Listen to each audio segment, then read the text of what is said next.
ഭാരതം കണ്ട പ്രഗത്ഭനായ തത്വചിന്തകനും ദാർശനികനുമായിരുന്ന ചാണക്യന്റെ ജീവിത ദർശനങ്ങൾ എക്കാലത്തും പ്രസക്തമാണ്. ജീവിതത്തിലെ ഏത് പ്രതിസന്ധികളെയും നേരിടുന്നതിനുള്ള ഉത്തരങ്ങൾ ചാണക്യന്റെ പക്കലുണ്ടായിരുന്നു. ചില അറിവുകൾ നമ്മുടെ ജീവിതത്തെ ആഴത്തിൽ സ്വാധീനിക്കും. അതിലൂടെ അതുവരെ ഉണ്ടായിരുന്ന കാഴ്ചപ്പാടുകൾ തന്നെ മാറിമറിയും. ജീവിതത്തെ മറ്റൊരു വീക്ഷണകോണിലൂടെ നോക്കാൻ തുടങ്ങും. അത്തരം അറിവുകൾ ചിലപ്പോൾ ഒരു അനുഭവത്തിലൂടെയോ സാഹചര്യത്തിലൂടെയോ വായനയിലൂടെയോ മറ്റുള്ളവരുടെ ജീവിതത്തിലൂടെയോ ആയിരിക്കും നമ്മളിലെത്തുക. ഒരു കാര്യത്തിൽ സംശയമില്ല, അത്തരം അറിവുകൾ നമ്മുടെ ജീവിതത്തെ അടുത്ത തലത്തിലേക്ക് കൈപിടിച്ചുയർത്തും.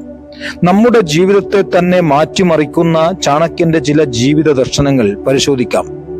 ഇതിൽ ചാണക്യൻ പറയുന്ന ഒന്നാമത്തെ നിർദ്ദേശം ഇതാണ്: ദൈവം നമുക്കുള്ളിലാണെന്ന് പലരും പറഞ്ഞു കേട്ടിട്ടുണ്ടാകും. ഇവിടെ ദൈവത്തെ നന്മയുടെയും മൂല്യങ്ങളുടെയും പ്രതീകമായാണ് കരുതുന്നത്. നമ്മുടെ ഉള്ളിലുള്ള കഴിവുകളെയും മൂല്യങ്ങളെയും കണ്ടെത്തുകയും അവയെ പരിപോഷിപ്പിക്കുകയും ചെയ്യുക. ഉള്ളിലുള്ള ശക്തിയെ തിരിച്ചറിയുകയും അതിനെ വികസിപ്പിച്ചെടുക്കുകയും ചെയ്യുന്ന ഒരാൾക്ക് മാത്രമേ ആത്മീയമായും വ്യക്തിപരമായും സാമ്പത്തികപരമായും വളർച്ച നേടാനാകൂ. ഇനി ചാണക്യൻ പറയുന്ന രണ്ടാമത്തെ നിർദ്ദേശം ഇതാണ്: നിങ്ങളുടെ ഉള്ളിലുള്ള ലക്ഷ്യം എന്താണോ അതിനുവേണ്ടി നിരന്തരം നിങ്ങൾ തേടിക്കൊണ്ടിരിക്കണം. നിങ്ങൾ അതിനുവേണ്ടി പരിശ്രമിക്കുകയും അതിനുള്ള മുന്നൊരുക്കങ്ങൾ നടത്തുകയും വേണം. ആ ലക്ഷ്യം നിങ്ങൾ ഉറപ്പിച്ചു കഴിഞ്ഞാൽ നിങ്ങളുടെ ചിന്തയിലും പ്രവൃത്തിയിലും വാക്കിലും നോക്കിലും നിങ്ങളുടെ കർമ്മേന്ദ്രിയങ്ങളിൽ അതിനെ ഊട്ടി ഉറപ്പിക്കണം. അതിനുവേണ്ടി കഠിനാധ്വാനം ചെയ്യാനുള്ള മനസ്സിനെ നിങ്ങൾ പോഷിപ്പിച്ചെടുക്കണം. ആ നിലയിൽ നിങ്ങൾ തുടരുമ്പോൾ ഈ പ്രപഞ്ചം നിങ്ങളെ അതിനനുസരിച്ചുള്ള വ്യക്തികളുമായി കൂട്ടി യോജിപ്പിക്കുന്നു. നിങ്ങളുടെ ചിന്തയിൽ അശുഭകരമായ കാര്യങ്ങളാണ് കാണുന്നതെങ്കിൽ നിങ്ങൾ കണ്ടുമുട്ടുന്നതും അത്തരത്തിലുള്ള ആളുകളെ ആയിരിക്കും. അതുകൊണ്ട് ചിന്തകളെ എപ്പോഴും ശുഭകരമാക്കി പരിപാലിക്കണം. അങ്ങനെയാകുമ്പോൾ ഈ പ്രപഞ്ചം തന്നെ നിങ്ങളെ പടിപടിയായി ഉയർച്ചയിലേക്ക് നയിക്കുന്നു. ഇനി ചാണക്യന്റെ മൂന്നാമത്തെ നിർദ്ദേശം: ഒരാളോടും ഒരു വസ്തുവിനോടും അമിതമായ അടുപ്പമോ ഇഷ്ടമോ ഉണ്ടാകരുതെന്നാണ് ചാണക്യൻ പറയുന്നത്. അത്തരം ഇഷ്ടങ്ങൾ നമ്മളെ വൈകാരികമായി തകർക്കും. മുൻഗണനകളിൽ നിന്നും നമ്മുടെ ശ്രദ്ധയെ വ്യതിചലിപ്പിക്കും. അമിതമായ സ്നേഹം ഉള്ള ഒരു വ്യക്തിക്ക് ജീവിതത്തിൽ ഒരു ലക്ഷ്യവും കീഴടക്കാൻ സാധിക്കില്ല. അതുമാത്രമല്ല, അവരെ മറ്റുള്ളവർ ചൂഷണം ചെയ്യുകയും ചെയ്യുന്നു. ഇനി ചാണക്യന്റെ നാലാമത്തെ നിർദ്ദേശം കേൾക്കാം. തെറ്റുകളിൽ നിന്ന് പാഠം ഉൾക്കൊണ്ട് മുന്നേറണമെന്ന് നമുക്കറിയാം. എല്ലാവരുടെയും ജീവിതത്തിൽ ശരിയും തെറ്റും വന്നു ഭവിക്കുന്നു. എന്നാൽ തെറ്റുകൾ സംഭവിക്കുമ്പോൾ ആ തെറ്റുകളെ ഓർത്ത് ഒരിക്കലും പാശ്ചാത്തപിക്കാൻ പാടില്ല.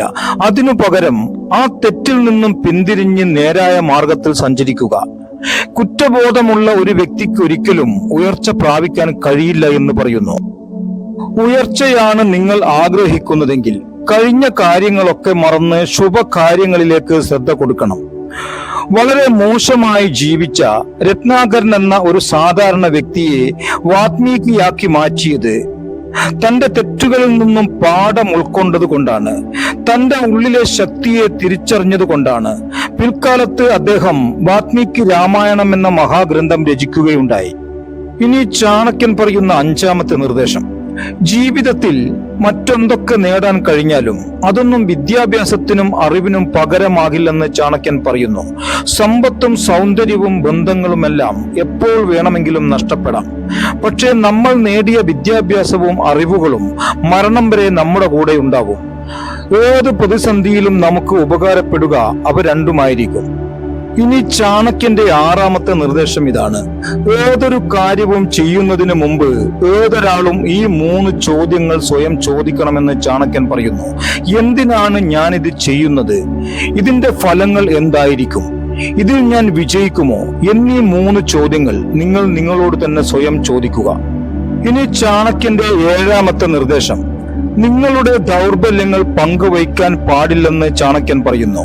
രഹസ്യങ്ങൾ, കഴിവുകൾ, ശക്തികൾ എന്നിവയൊന്നും ആരോടും വെളിപ്പെടുത്താൻ പാടില്ല. കാരണം എപ്പോഴാണ് ആ വ്യക്തികൾ നിങ്ങളുടെ ശത്രുക്കളാകുന്നത് എന്ന് ആർക്കും പറയാനാവില്ല.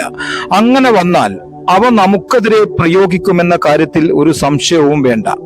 നിങ്ങൾക്ക് ഈ വീഡിയോ ഉപകാരപ്രദമായെങ്കിൽ ഇപ്പോൾ തന്നെ സബ്സ്ക്രൈബ് ചെയ്യുക. ഇഷ്ടമായ ലൈക്കും കമന്റും ഷെയറും ചെയ്യുക. നിങ്ങൾ ഈ വീഡിയോ കണ്ടതിന് വളരെ നന്ദി.